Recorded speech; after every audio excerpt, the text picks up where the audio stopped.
Bonjour mesdames et messieurs et bienvenue à Perspective. Je suis Francis Denis. Commençons tout d'abord par des nouvelles en provenance du Vatican. Chaque année, les nouveaux évêques ordonnés du monde entier se déplacent à Rome pour recevoir une formation donnée par la Congrégation pour les évêques.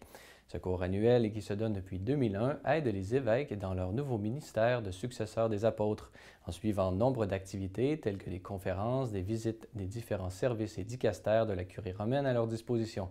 Hier, le cardinal Ouellette, préfet de la Congrégation pour les évêques, a pu présenter des actes officiels de la dernière rencontre qui a eu lieu au mois de septembre dernier.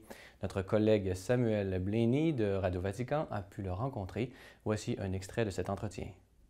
Quand ils sont nommés, n'est-ce pas, ils doivent apprendre de façon, disons, expérientielle qu'ils appartiennent au collège des successeurs des apôtres. Alors la meilleure manière, c'est qu'ils se rencontrent ici à Rome pendant une dizaine de jours ou 8 jours au moins pour évidemment réfléchir ensemble, prier ensemble et aussi réfléchir avec l'aide de personnes d'expérience, de conférenciers.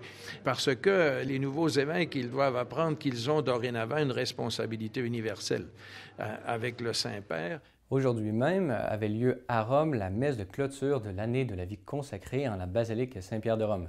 Cette célébration présidée par le pape François était l'occasion rêvée pour tous les religieux, religieuses et personnes de vie consacrée de se réunir auprès du Saint-Père afin de rendre grâce à Dieu pour le don de la vie consacrée. La célébration a débuté par une procession au flambeau dont le trajet débutait à l'extérieur de la basilique afin de pouvoir traverser la porte sainte et de la miséricorde. C'est donc dans une atmosphère émouvante que les fidèles ont pu se recueillir autour du Saint-Père pour célébrer l'Eucharistie, centre et sommet de toute vie chrétienne. Écoutons un extrait de l'homélie du pape François.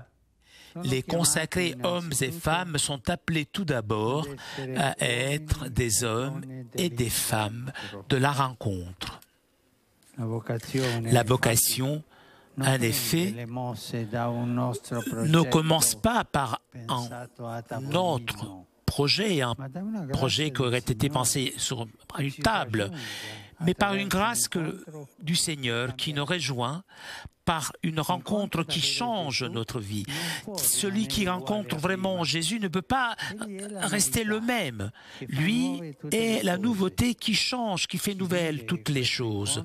Celui qui vit cette rencontre devient témoin et rend possible la rencontre pour les autres. Devient aussi le promoteur de la culture de la rencontre, évitant l'autoréférentialité qui nous fait rester enfermés à nous-mêmes. Remercier, rendement de grâce, Eucharistie. Que c'est beau. Vous le savez, l'année pour la vie consacrée, décrétée par le pape François, se terminait aujourd'hui même.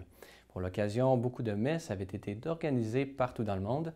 C'était le cas du diocèse de Montréal qui avait convié samedi dernier les religieux, religieuses et les personnes de vie consacrée présents sur son territoire.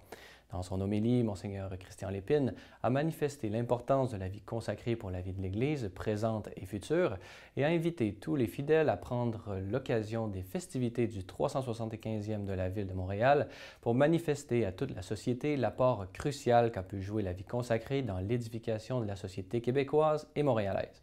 De son côté, le cardinal Gérald Cyprien Lacroix a envoyé un message aux personnes de vie consacrées de son diocèse par l'entremise d'une vidéo réalisée alors qu'il était de passage aux Philippines pour le Congrès eucharistique international de Cebu.